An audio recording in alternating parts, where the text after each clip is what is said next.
ആഭ്യന്തര പ്രശ്നം മൂലം ഉലയുന്ന ബംഗ്ലാദേശിന്റെ ഇടക്കാല ഭരണാധികാരിയും യൂനുസും ജനശ്രദ്ധ തിരിക്കുവാനും ജനങ്ങളുടെ പിന്തുണ ആർജിക്കുന്നതിനും വേണ്ടിയിട്ട് ഇന്ത്യയെ ആക്രമിക്കാൻ പദ്ധതിയിട്ടിരുന്നതായിട്ടുള്ള വിവരമാണ് പുറത്തുവരുന്നത്. സ്വരാജ് റിപ്പോർട്ട് ചെയ്യുന്നത് സൈനിക വൃത്തങ്ങളെ കൂടി ഉദ്ധരിച്ചുകൊണ്ടാണ്. അതിൽ പറയുന്നത് ഇപ്രകാരമാണ്: അതായത് ഇന്ത്യക്കെതിരെ ഒരു യുദ്ധം നടത്തുക, ഇല്ലെങ്കിൽ ഒരു ആക്രമണം നടത്തുക, അപ്പോഴേക്കും ജനങ്ങൾ തൻ്റെ പിന്നിൽ അണിനിരക്കുമെന്ന ജമാഅത്ത് ഇസ്ലാമിയുടെ ഉൾപ്പെടെയുള്ള ഉപദേശം സ്വീകരിച്ചുകൊണ്ടാണ് ബംഗ്ലാദേശ് അതിർത്തി സെക്യൂരിറ്റി ഫോഴ്സായ BGBയെ ഇതിനായി ചുമതലപ്പെടുത്തിയത്. ഇതുപ്രകാരമായിരുന്നു ആസാമിലെ ശ്രീഭൂമി ക്ഷേത്രഭൂമിയിലേക്ക് BGBയുടെ സൈനികർ ഇരച്ചെത്തിയതും ഇന്ത്യൻ പട്ടാളക്കാർ അവരെ വിരട്ടി ഓടിച്ചതും. അതിനുശേഷം അതിർത്തിയിലൊക്കെ BGB സ്ഥിരം പ്രശ്നങ്ങൾ ഉണ്ടാക്കിക്കൊണ്ടിരുന്നു. അതായത് ഒരു യുദ്ധത്തിലേക്ക് ഇന്ത്യ വലിച്ചിഴക്കുകയായിരുന്നു. അതിനായി യൂനുസ് കണക്കൂട്ടിയ സമയം ഇന്ത്യ പാകിസ്ഥാനെ ആക്രമിച്ച ഓപ്പറേഷൻ സിന്ദൂറിന്റെ സമയമായിരുന്നു.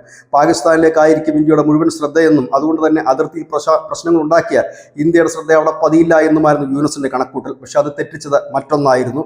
ഇന്ത്യ വെസ്റ്റ് ബംഗാളിൽ തിസ്ത പ്രഹാർ എന്ന് പറയുന്ന ഒരു വലിയ സൈനിക അഭ്യാസം തുടങ്ങി. യുദ്ധ ടാങ്കുകളും പിനാകി അടക്കമുള്ള മിസൈലുകളുമായി ഒരു ആഴ്ച നീണ്ടുനിന്ന വലിയ യുദ്ധാഭ്യാസം. ഇതോടുകൂടി ബംഗ്ലാദേശ് അപകടം മണത്തു.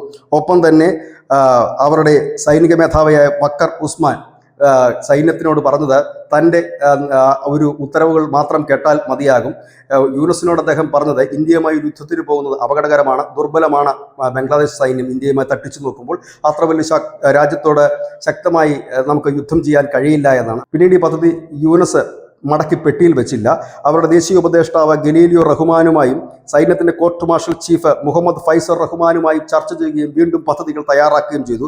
വീണ്ടും വക്കർ ഉസ്മാൻ ഒരു ശക്തമായ മുന്നറിയിപ്പ് നൽകുകയും ഇന്ത്യൻ ഇന്റലിജൻസ് വൃത്തങ്ങൾ ശക്തമാവുകയും ചെയ്തതോടുകൂടി തന്നെ ഇന്ത്യൻ അതിർത്തിയിൽ ഉടനീളം യുദ്ധസമാനമായ സാഹചര്യം ഇന്ത്യ ഒരുക്കുകയായിരുന്നു. ആസാമിലടക്കം നമുക്കറിയാം. ഹിമന്ത ബിശ്വ ശർമ്മ ബംഗ്ലാദേശിൽ നൽകിയ മുന്നറിയിപ്പ് അറിയാം. നിമിഷ നേരം കൊണ്ട് നിങ്ങളുടെ പകുതിയിലേറെ പ്രദേശങ്ങൾ പിടിച്ചെടുക്കുമെന്ന് ഹിമന്ത ബിശ്വ ശർമ്മ കൂടി പറഞ്ഞതോടുകൂടിയാണ് തൽക്കാലം ഈ പദ്ധതികളും പ്ലാനുകളുമെല്ലാം പെട്ടിയിൽ വെച്ച് യൂനുസ് അടങ്ങിയതെന്നാണ് സ്വരാജ്യ റിപ്പോർട്ട് ചെയ്യുന്നത്.